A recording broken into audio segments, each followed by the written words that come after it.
Framelands Music.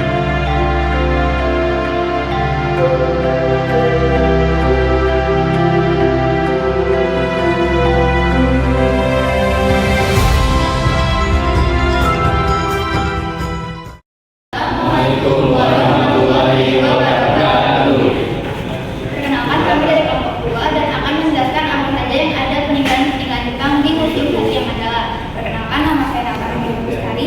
Saya Salsa Bilawia. Saya Muhammad Ramdan Maroli. Saya Muhammad Rifki Almarizai. Saya Muhammad Iqbal Fadila. Saya Fahmi Fafil Nasution. Nah, berikut adalah penjelasan-penjelasan yang kami sudah videokan. Terima kasih.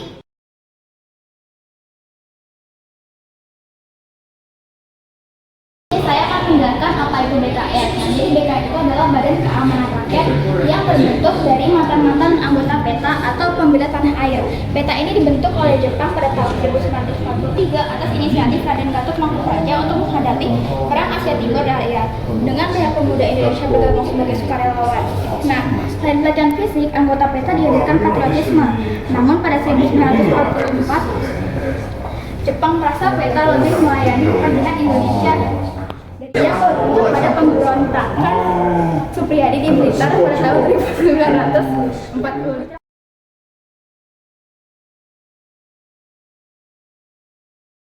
Pada awal perang kemerdekaan, Kiai Matsupai, pasukan polisi dan Kiai Matsupai, pasukan istimewa tentara pendudukan Jepang yang berdiri bersama pemerintah Republik Indonesia dan BKR beserta rakyat mulai merebut senjata dan objek-objek vital dari tangan Jepang. Penyerbuan Gendung Keketai di Surabaya oleh Kiai Matsupai bersama rakyat Surabaya menggambarkan semangat angkatan muda polisi pada waktu itu, sebagaimana digambarkan di diorama ini. Setelah proklamasi kemerdekaan Republik Indonesia, kemudian Jepang membubarkan PETA dan ketika pemerintah Indonesia membentuk Badan Keamanan Rakyat atau BKR pada tanggal 23 Agustus 1945. Sudirman terpilih menjadi ketua BKR Karesidenan Banyumas, Letnan Kolonel. Selanjutnya sebagai kepala staf umum TKR, kemudian diangkat sebagai Panglima Divisi 5 TKR Banyumas dengan pangkat kolonel. Selain itu, di sini juga ada peninggalan-peninggalan Jenderal Sudirman, antara lain seperti meja, kursi, dan tempat tidurnya dari Jenderal Sudirman.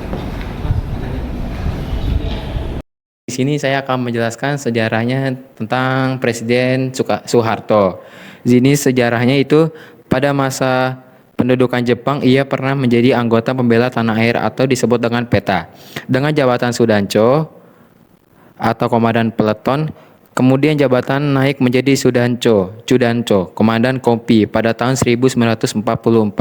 Setelah kemerdekaan Indonesia diproklamasikan tanggal 17 Agustus 1945, mantan Cudanco Soeharto yang berada di Yogyakarta merasa mendapat panggilan untuk membela kemerdekaan. Ia berinisiatif mengumpulkan teman-teman mantan PETA, Heiho, Kaigon, dan polisi untuk membentuk Kesatuan Badan Keamanan Rakyat atau disebut BKR.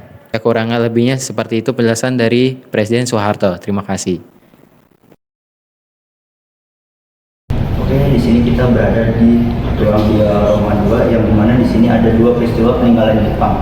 Yang pertama itu adalah pertempuran 5 hari di Semarang pada tanggal 14 sampai 19 Oktober 1945. Pada tanggal 14 Oktober 1945, pemuda-pemuda Semarang bergerak merembut gedung-gedung yang diduduki oleh Jepang, khususnya daerah Candi Baru, yang dimana keesokan harinya pihak Jepang berhasil menguasai kota dan beberapa kampung dibakar.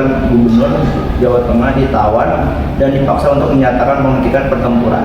Lalu yang kedua adalah pertempuran Kereong Panjo Aceh di 24 November 1945, yang dimana pertempuran ini terjadi sewaktu pasukan Jepang bergerak hendak merebut kembali kota Birediun dan dihadang oleh para pemuda di sekitar Kereong Panjoy. Penghadangan dilakukan oleh para pemuda yang bergabung dalam pasukan siap sedia dengan cara membongkar rel kereta api sepanjang kilometer dan menghujani kereta api dengan tembakan. Jadi di sini kita sudah sampai di ruang persenjataan. Jadi senjata Jepang yang ada di ruangan ini yaitu ada sniper, juga pistol yang bernama Namu dan samurai. Di sini ada senjata Jepang yang bernama mitrailleur sedang Type 97. Dia ini beratnya itu 7,7 mm di atas tank. Jarak tembakannya itu adalah 500 meter dan berisi 50 peluru. Lalu di sini juga ada mitrailleur sedang Type 89. Beratnya itu 7,7 mm di atas tank. Jarak tembakannya untuk tembakan rentetan sekurang-kurangnya 1000 mm. Dan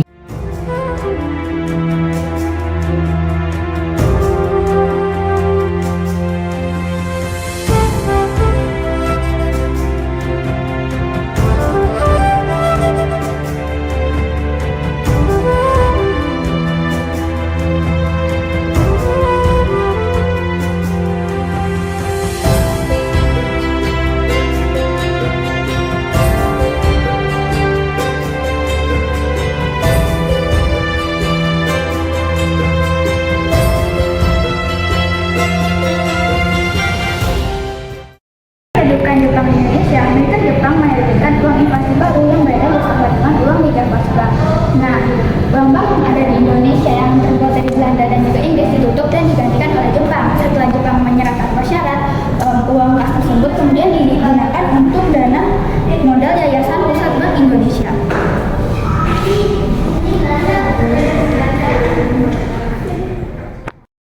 Masa militer Indonesia berawal dari zaman The Java atau sirkulasi di Hindia Belanda. Cadangan emas The Java sempat disampaikan ke Australia dan Afrika Selatan untuk menghindari penjarahan tentara Jepang saat mereka menginvasi Indonesia pada 1945. Pada tanggal 30 Oktober 1946, ori mulai diedarkan sebagai alat pembayaran yang sah, dan saat itu uang Jepang dan Hindia Belanda dinyatakan tidak berlaku. Percetakan ori mula-mula dilakukan di Jakarta, kemudian dipindahkan ke Malang, Solo, dan Yogyakarta. 6 hari setelah pengumuman tentang beredarnya uang ori, surat kabar rakyat diumumkan kepada seluruh rakyat Indonesia bahwa bahwasannya setiap penduduk dijadikan untuk membelanjakan uang Jepang hanya senilai Rp50 saja. Sejak saat itu, Ikatan Pelajar atau yang disingkat dengan IP mulai mengedarkan uang ori secara diam-diam karena pada saat itu masih ada tentara Jepang. Kemudian, setiap rakyat menerima Rp1 ori. Pemberian ini didasarkan pada anjuran pemerintah supaya jumlah uang Jepang yang masih dipakai saat penduduk tinggal Rp50 saja. Selebihnya harus disetorkan ke bank. Pendudukan Jepang di Indonesia, kebijakan uang diatur oleh pemerintahan militer Jepang, yaitu oleh Gunsei Kanbu, dengan tujuan menjaga nilai gulden dan rupiah Hindia Belanda. Jepang melarang penggunaan mata uang lain dan menerbitkan mata uang kertas yang disebut uang inflasi. Ada emisi pertama yaitu pada 1942. Uang ini berbahasa Belanda. Lalu emisi kedua bertuliskan pemerintahan Dai Nippon, namun tidak sempat diedarkan. Lalu yang ketiga, emisi ketiga ada di tahun 1943 yang bertulis Dai Nippon Teikoku Senbu dan diedarkan dalam bahasa Indonesia dan Jepang. Setelah sekutu mendarat di Tanjung Priok pada 20 September 1945, penggunaan uang Jepang dilarang dan uang nica mulai diedarkan.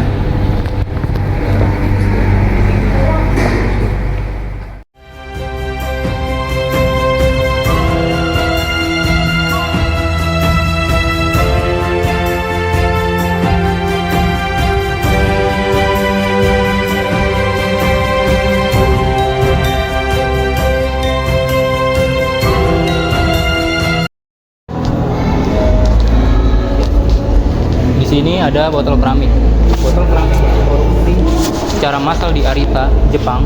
Keramik jenis ini mulai populer di Nusantara pada tahun 1650-an ketika VOC mulai gencar melakukan ekspor keramik ini di berbagai daerah seperti di Asia Tenggara. Uang kertas masa pendudukan Jepang. Sebelum melakukan Melaksanakan penduduk di Indonesia, pemerintah Jepang ternyata telah menyiapkan mata uang sendiri untuk diedarkan di negara jajahnya nantinya. Tujuannya tidak lain adalah untuk menarik hati masyarakat Indonesia. Uniknya, meski dikeluarkan oleh Jepang, uang ini masih menggunakan bahasa Belanda dan bertulisan De Japanse Regering, yang berarti pemerintah Belanda.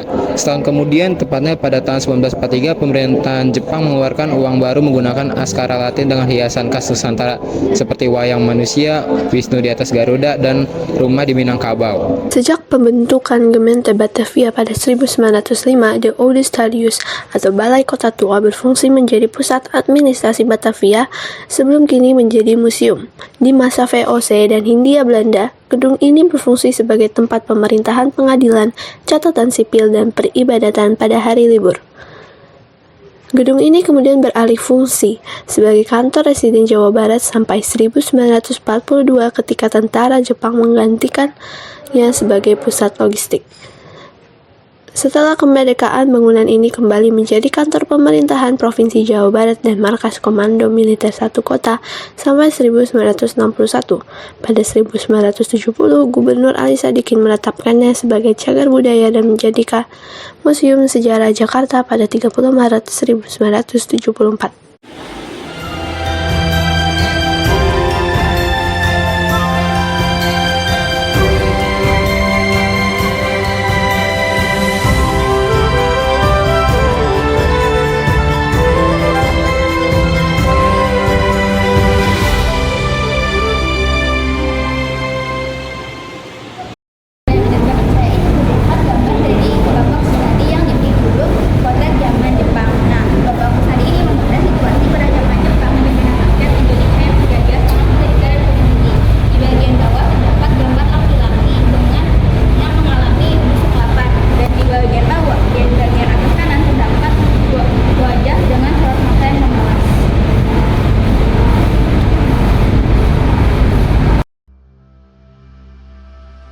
Peninggalan masa penjajahan Jepang mengingatkan kita akan pentingnya persatuan dan keteguhan dalam memperjuangkan kebebasan. Perjuangan mereka menjadi inspirasi untuk tidak menyerah menghadapi tantangan demi masa depan yang lebih baik. Perjuangan bangsa kita melawan penjajah adalah bukti bahwa semangat untuk merdeka dan berdaulat lebih kuat dari segala tekanan yang ada. Jangan pernah lupakan, darah dan air mata yang mereka korbankan adalah jalan bagi kita untuk menikmati kebebasan hari ini. Teruslah semangat dalam menghadapi tantangan pada zaman modern saat ini.